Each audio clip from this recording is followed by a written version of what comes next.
We're now counting down the days till Christmas.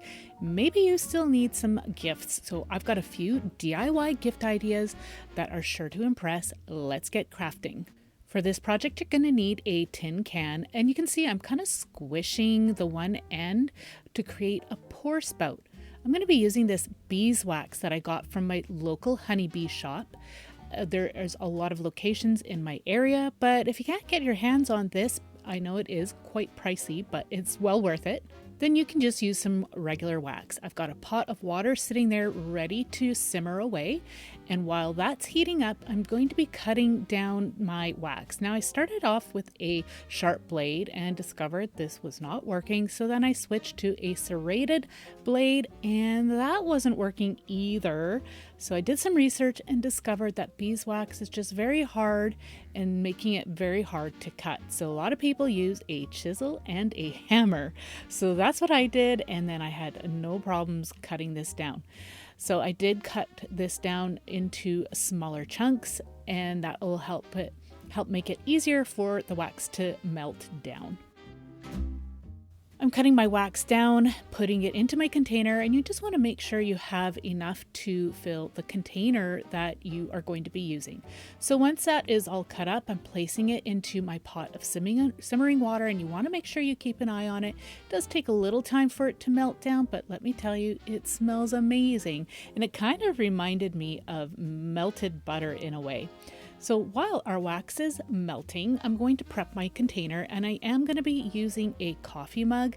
It's tempered glass. You're going to need some wicks. I got these ones from Michael's. You want to make sure you follow the instructions that are on the back of the packaging provided.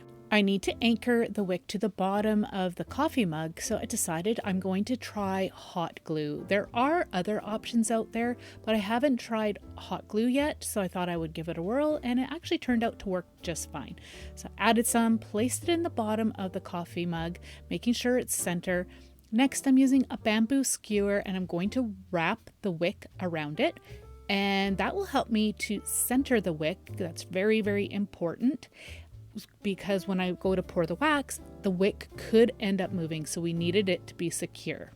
Once the wax has melted, you can then pour whichever container you are going to be using. Just make sure it is heat safe. I didn't end up melting enough wax, so I did have to go back in and add some more.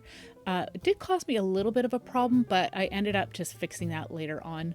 So now that my wax is set, I'm going to trim the wick. And that's it. You could add a little bit of trim, but this makes such a beautiful gift and it smells amazing.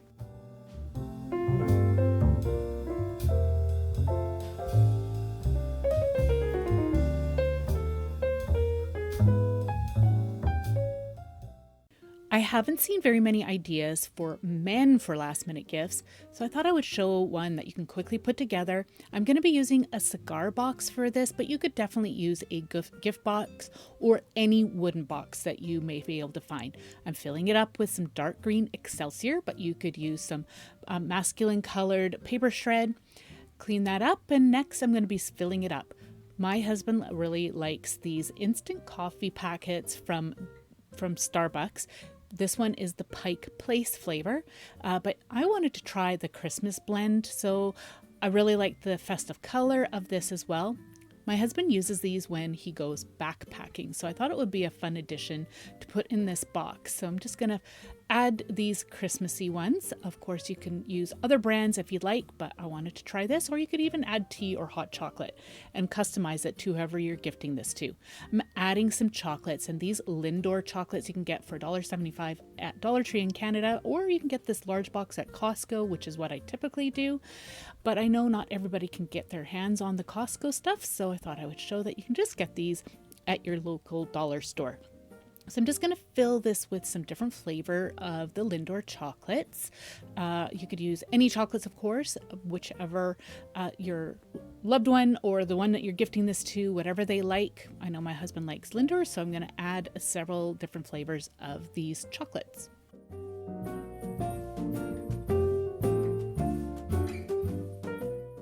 So I thought I would add something different to the mix. I'm going to be adding some cinnamon sticks. I do need to put them in a plastic sleeve that's food safe because the Excelsior itself is not food safe. And then I'm going to be trying it off with some jute twine. So you may be wondering, why am I putting cinnamon sticks? Well, I thought it would be a really fun and masculine touch to use as a stir stick. Now, of course, you could use some other things such as those chocolate spoons or some candy canes or what have you, but I thought this was just nice, rough and rugged touch, adding the cinnamon sticks because it is a tree bark. All right, so I'm just going to go ahead and seal the packaging shut, and I'm going to put that in place.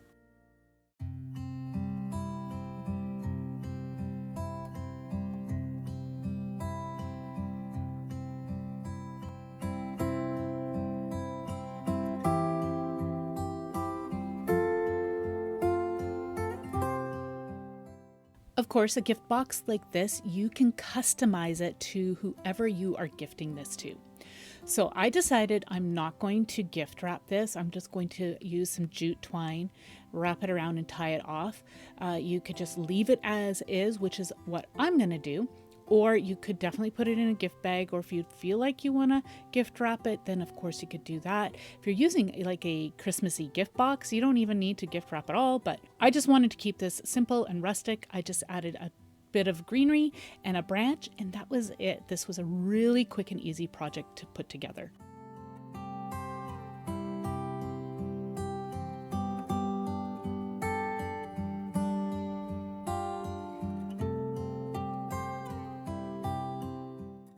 As a child, my grandma used to give me those hangers that had the woven fabric on them, and I used to absolutely love them. So I thought I would do something different, still using hangers. I'm going to be decoupaging with some tissue paper onto some wooden hangers. I thought it would just be a fun gift set to create. I'm just going to be demonstrating with one hanger today. All I'm going to do is tear up my tissue paper into smaller pieces, and you can see this is a botanical. I thought that would be a really fun touch. And I'm just being careful to try and rip away most of the white. I just wanted mostly the leaf pattern. I am going to be using some matte decoupage glue here. You can use any brand that you like. I'm going to just paint on right on the raw wood. Actually, this is a sealed wood, but you can see it's just like straight up wood. I didn't paint over it. I'm going to then put the tissue paper into place, add some more adhesive underneath as needed, and then go over top with a soft bristled brush. You could definitely paint the hanger first if you'd like. I wanted that raw wood color to show through. I just like the look of that. So I thought I would just do it like this. Another thing you could do too is use rub-on transfers over top of the raw wood, or you could paint it and put the rub-on transfers on the paint, or you could use napkins, fabric. You could just test things out and see what you like best. But I thought the tissue paper, since I already had it on hand and I really like this pattern, that's what I went with. So working in small pieces make it easier just to work around this hanger. So just be sure you do tear up your pieces into smaller bits. I've got the hanger all covered. I am propping it up to allow it to dry just so it doesn't stick to my counter. Got some few overhanging bits. You can tear those off once it's dry. And I left that bottom bar just a natural color, but of course you could paint that if you like as well. I'm going to be adding just a little touch of some embellishments here. I decided to make a simple bow, and I'm going to glue that into place just at the top. I thought it would just pretty up this little hanger set just a little bit more, especially since you're gifting it to somebody. So I'm going to just snip that off, and then I'm going to use some wire to tie off my bow in the center. I just find that this is just easier for me personally to make my bows. And I will be using hot glue to glue my bow into place, but of course use your favorite adhesive.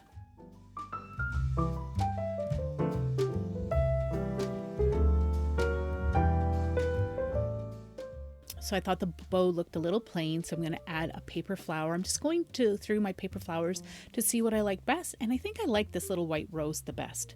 Some vintage buttons would be really pretty on the center of this bow as well. So I'm just going to use a little bit of hot glue, put that into place. And remember, I think a set of 3 of these would be a great gift. I think they turned out absolutely amazing. And again, you customize it to whoever you are gifting these to.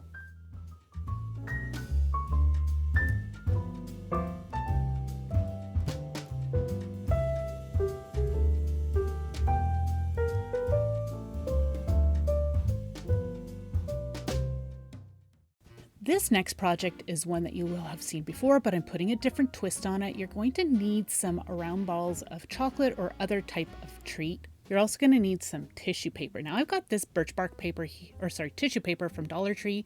I'm going to be using the one to the right. I got that at my local grocery store. I'm going to be trimming it down to size. You can see I've got 6 chocolates all lined up, and I'm going to be alternating the colors. Then you don't have to do that. That's just me being all particular, I guess. Later on, you're going to see I'll be adding more, but for now I started off with 6, and now I'm going to wrap the tissue paper with the chocolates inside. You can just see I'm just wrapping it like a long tube. And I'm going to be using some tape just to seal that up, just to prevent this from unraveling on me. And now I will be cutting down some pieces of jute twine. You can use some raffia or some ribbon or whatever, just depending on who you are making this for. But I am going to be doing a masculine gift again. And so I'm going to be using jute twine. And I thought this birch bark pattern tissue paper would be perfect. What we're going to do is take the pieces of jute twine and we're going to be tying them off in between each chocolate. That will create some definition in between each one.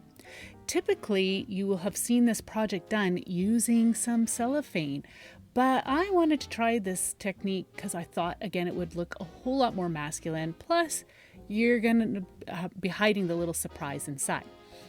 And tying these off will create definition so we can make a wreath. That's right, we're going to be making a wreath out of this. You may be wondering, how is a wreath masculine? Well, we're going to just continue to work on it and I'll be showing you. So here is where I decided to add a couple more, and I am adding them in so that they are a continued alternating pattern with the colors. Some Ferrero Rochers actually would work really well for this project as well. So I'm going to finish tying these off on the end, and then you're going to need another longer strand of some jute twine. And then we're going to be bringing the 2 ends together and tying them together. And I'm just going to be using a simple basic knot for all of these.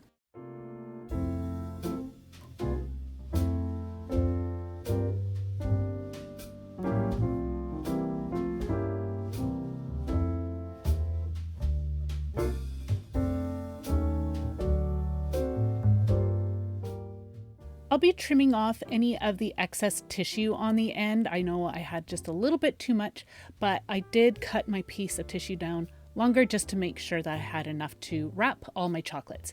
So I thought for a fun little addition, I would add some faux greenery, just really plain and simple. We're going to just glue that into place. I thought it would just be kind of a fun touch. You can see how nice and masculine this is looking. So I'm going to go ahead and just add a few more sprigs. I also have some different little tree cones here. I have a mixture of some cedar cones, hemlock cones, and some alder cones. They're all nice small sizes. They work perfectly for small little projects. I did collect these out in the forest, so I'm going to have a video for you to check out down below in the video description if you are at all curious on ways I collect pine cones and the different types. So all I'm doing is using some hot glue, and I'm adding some in between each chocolate on the jute twine, and then I'm going to go ahead and add some into the faux greenery as well.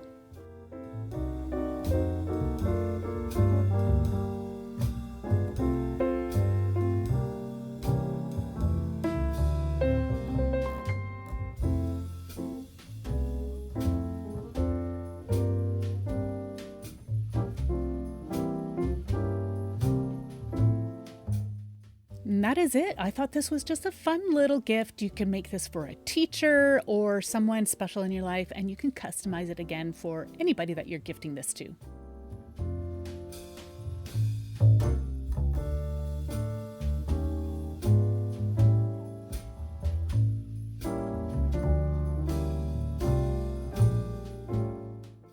have these 3 different sizes templates that I printed out off of Canva onto cardstock. Going to cut these out. You can definitely just hand draw if you'd like, but I find it's just easier to print out templates sometimes. That's just me. I admit I'm not the best drawer, so I thought this would work perfectly for me. So I'm going to go ahead and just cut out this large one. I'm just going to use the large one as an example of this project. You can see I've got all 3 cut out though. I did cut off the chimney off the small one just so you can see you can eliminate that if you want.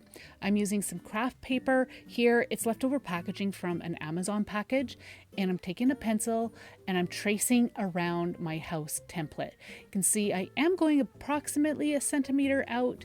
I'm not being perfect here with this. This is just to give me a nice fun shape of a house, and having the template allows me to have the proper proportions. So I did trace out 2 of these, and now I am going to cut them out.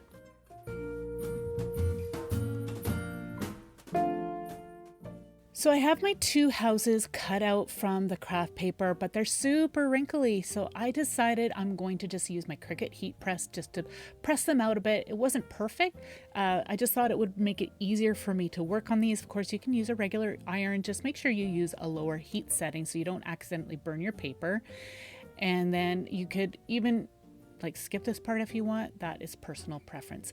Now I've got my 2 houses ready to go. I've got a nice flat firm surface, and I'm just deciding which house I want to be my front and which one I'm going to be my back. I'm using this Artex acrylic marker and paint marker in the color white, and now all you're going to do is start to doodle a gingerbread house on the front of this. So I am, again, like I said, I'm not very good at drawing, so I was referencing Pinterest a lot for this project. I saw it all over Pinterest and I really wanted to try it. I thought it would be so fun. So you can see all I'm going to do is just some basic lines. I outlined the shape of the house, and now I'm outlining the shape of the roof. And I'm just keeping this super, super simple for myself. I'm doing some scallops to create the shingles of the roof. And then I'm also going to be putting a door in, some windows, and adding some other little, just simple little doodles onto this little house pattern. You can get as creative as you want, and using a paint marker is perfect. So I will have a link to the ones that I'm using down in the video description, and if you want to just check it out, but use any brand that you really enjoy using. I did find that doing some dots was a really simple and easy way to add a little touch here and there. But yeah, so I am just going to continue adding some little doodles on here, and you can just watch the process.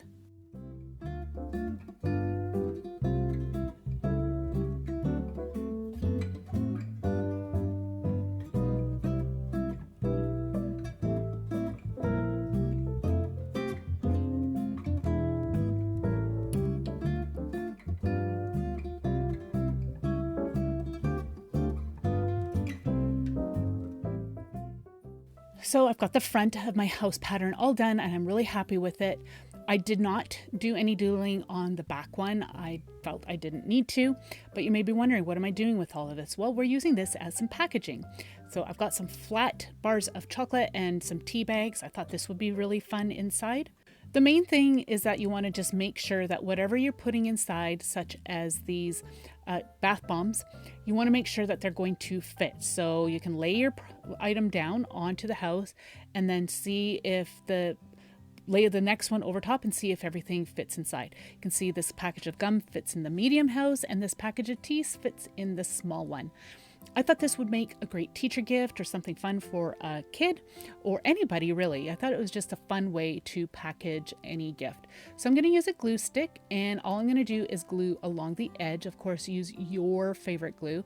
I felt like with the glue stick, it was wet enough that you could move the house around still and reposition as needed. So I went ahead and used this. I'm only doing the roof line first. And yes, I glued the chimney. You don't have to do that if you're putting something longer in there, such as a pencil or something that would fit within the chimney really well. So once I got the 2 pieces glued together just at the top, now I'm going to go ahead and add the items inside. I was just kind of experimenting here, and I felt like this was the easiest way for me to line things up by gluing half of it first. It did come apart a little bit, so I do recommend adding some glue to both sides of the pieces, or sorry, to both pieces. I only added glue just to one piece. So now I'm going to go and add some more glue once I got items inside, and being generous with the glue, pressing that down, and then I'm going to allow that to set up.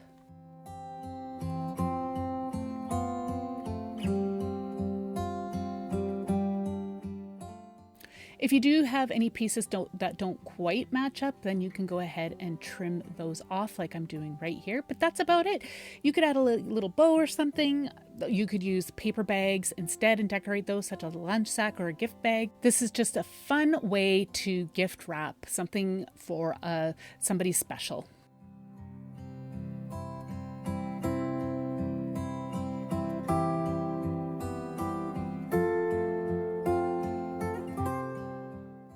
I have some more gift ideas for you to check out in these videos right here. I want to thank you all so much for joining me today. I want to wish you all a very, very Merry Christmas, and we will see you in the next one. Take care. Bye.